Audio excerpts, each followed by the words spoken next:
Okay, hello. Hi, everyone. I think we can get started now. I just have one quick question before I'm going to start, because this presentation was being advertised as held in English, but I can just as well do it in Polish. So I wanted to ask what you prefer. And is there anyone in the room who doesn't speak or understand Polish at all? Okay, then I will keep keep it in English then. Just wanted to make sure. Okay, so I would like to get started before I move on and present you the self-documenting system and how I create it, I would like to talk to you about a few very common situations that most of us have faced whenever working with Jira one way or another. And I'm not going to tell you just about these situations, but also how to deal with them in the most efficient way. And one of them is called the inheritance nightmare. Probably you came across that. Actually, I recently talked to a friend who is a product owner, and he took over a significant project. It was, in fact, development of an Atlassian marketplace app. And he took it over from another team, and he also inherited a Jira board, hoping that it's going to help him. It's going to be useful to manage the project. Unfortunately, it wasn't. It was quite the opposite. The problem was that Jira board was full of empty tickets, or even worse, tickets with descriptions like, as discussed on Slack. Well, great, the previous team knew. They did a great job. They knew how to manage the project. But the context was in their heads. And once they moved on to another one, all this context evaporated. So as you can imagine, the new team had quite a hard work to do. They had to chase the previous team. They had to guess. They had to redo some of the work even, unfortunately. And that's something that could be easily avoided if the Jira was managed more diligently. If the descriptions were full and had all the information necessary and not as discussed on Slack. But the problem is, and I guess you all know that, people are not that good at managing projects diligently, descriptions, keeping everything in order. Some people are, that's true, but not everyone. And as Scrum Masters, developers, project managers, we may hope that people will do it diligently, but hope is not a strategy. We cannot count on it. Hope is not a system. And what we need to build is a system we can rely on. And the inheritance nightmare is just one of many. One of many bottlenecks that we face. I don't need to tell you, Jira is a powerful tool, but in some contexts, it is not enough, and it creates some bottlenecks. Another one is whenever we need to create work items in bulk. And that's another story I have. I talked to a consultant who has a customer who works for a big retail chain. And each time they open a new store, he has to literally create 200 work items in Jira. Not very efficient, very prone to errors. He was quite desperately looking for a solution to clone the work items he had in order to use them later. But he couldn't find the perfect solution until he did, and I will show you a bit later how this worked. And then we have bug reporting. As you know, software development is never free from bugs and regressions. And those are often reported by non-technical people. And non-technical people want to report it like that. Not because they are lazy, they don't want to know how it should be done. It's mostly that they don't understand. They don't understand how to describe steps to reproduce, what to write in environment. They just need to be guided. But once they are guided, they can do it well. And so, yes, you came here to learn about the self-documenting system. And so far, I've been talking about all these inefficiencies that you know very well. But I did it on purpose. That's because if we don't fix the input problem, and these bottlenecks, these inefficiencies, they all belong to the input problem. If we don't fix it, we will have an output problem. Because we won't build a self-documenting system we can rely on if the tickets are like, if they are broken, if there are errors, if the information there is incorrect, or if there is information like as discussed on Slack, then if we create perfectly a self-documenting system, it won't work because we will have garbage in, garbage out problem. And of course, nobody wants that. So just before moving on and showing you the system that I built, I think it's high time to introduce myself. My name is Monika, and I am a product marketing manager at Seibert Products. Our booth is right there, and yes, we are a Platinum Atlassian partner. We built several marketplace apps that either fill gaps in native Jira and Confluence or link between those two. You might have heard about Draw.io. That's us. Also Aura apps. That's us as well. We have apps for templates in Jira. We have apps for capturing metadata in Confluence. We have apps for custom fields, checklists, and a few more. We are actually based mostly in Germany, in Wiesbaden, but we have an international team. So if you come to our booth, we speak Polish, English, German, Russian, and Japanese, I believe. So we are quite international. So now it's time to move on to the self-documenting system that I wanted to show you. And surprisingly, or maybe not, depends, it starts with templates. But that's because templates fix this input problem. If we have like templates for tasks, templates for different work items, that help us make sure that they are described diligently and that all the information is correct, we fix the input problem. We won't have empty tickets. We won't have tickets with incorrect information. And surprisingly, I would say surprisingly, Jira doesn't offer any templating solution. Yes, there are some templates. I also heard that Atlassian has been working on including templates, but so far it is not like comprehensive solution for templates covering every need. And so we have marketplace that fill these gaps. There are a few of them. I would like to tell you about templating app, and not just because it is a Seibert app, but mostly because it is, as far as I know, it is the most comprehensive templating solution on the marketplace. Because it is basically an all-in-one solution. Whether you need templates for work items, for spaces, for boards, checklists, subtasks, we have it all in templating app. And now I would like to show you description templates.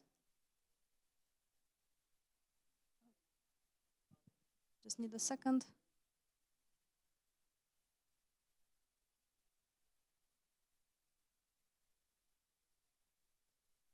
Yeah, so basically here, as you can see, if someone wants to create a work item now, they switch from task to a bug. Sorry for the quality. I was hoping it to be better. Here there is a predefined description. And you can set it up any way you would like to. I gave an example of a bug report because that's how it is quite often created or set up, but you can do it differently. It's basically, you can predefine how your work item looks like, depending also on different things. For example, you can decide that if the CEO reports a bug, it may be already set up as in progress. But maybe if the CEO comes with a feature idea, up to you. So basically, you can predefine your fields the way you want.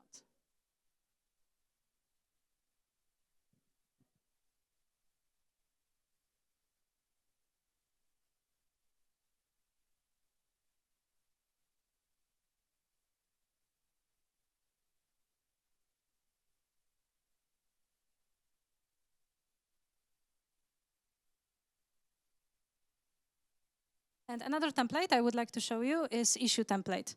In fact, it should be called a work item template, but because at least in the app it is still called issue template, I wanted to keep the wording from the product. And issue templates actually fix this input problem I told you about, basically especially creating several work items in bulk. So whenever you need to create dozens or even a few hundreds of work items, you can do it using this kind of template, also with different predefined conditions. And I will play it now.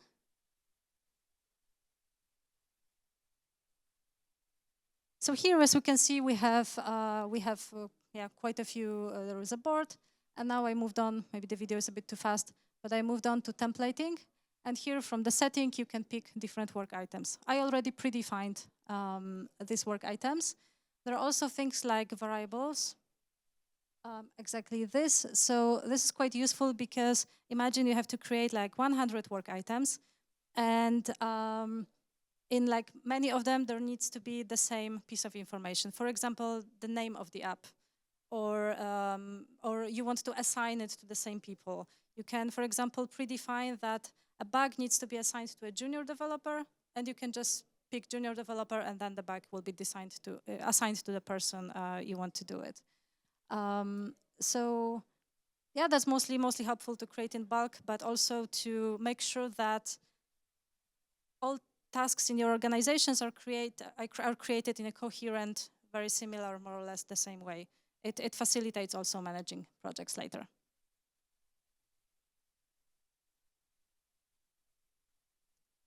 So now actually, if we use the description templates, if we use issue templates, we basically fix the input problem. Now the work items, the tickets, they are well done, well described, clear, everyone knows what's going on.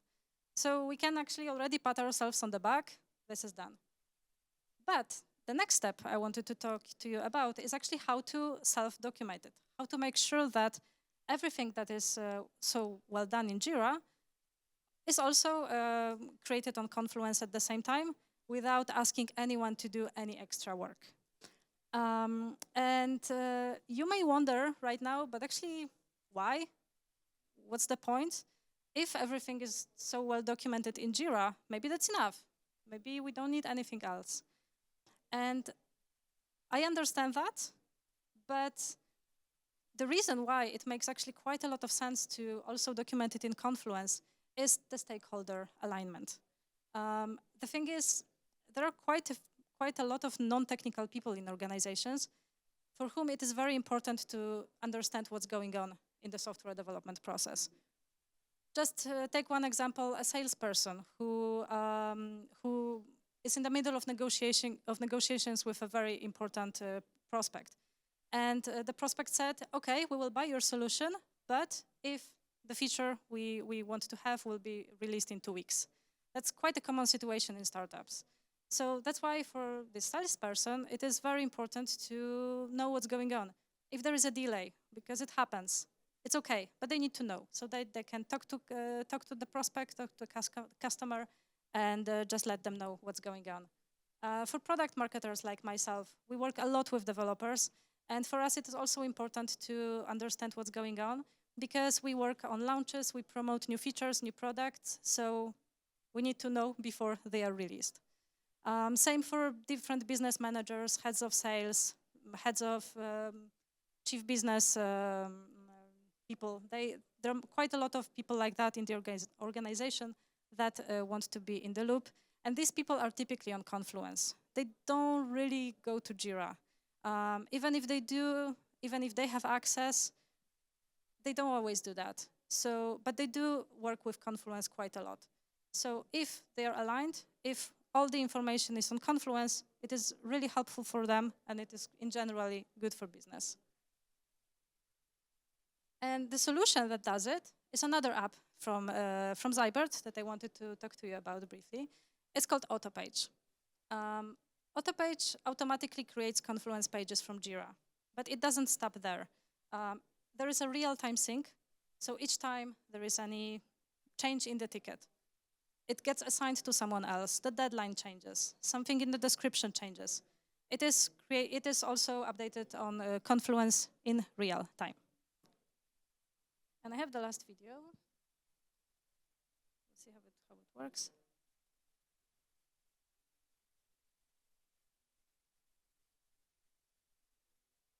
Yeah, so here I'm going to show you the same task that we created with description template. You're going to see it here. As you can see, the description is well done, well described based on the template that we had before. We have all the fields. And here, auto page is already there because I installed it before creating this demo. And as you are going to see it in a moment, the same fields are mapped with Jira. So you can see the same, like system fields, there is description, linked items. We also now have attachments macro, so you can also see it in all the attachment on Confluence. So as you can see, everything is mapped and synced in real time. And whenever there is a change, whenever, as I said, someone else gets a ticket assigned, it will be reflected on Confluence.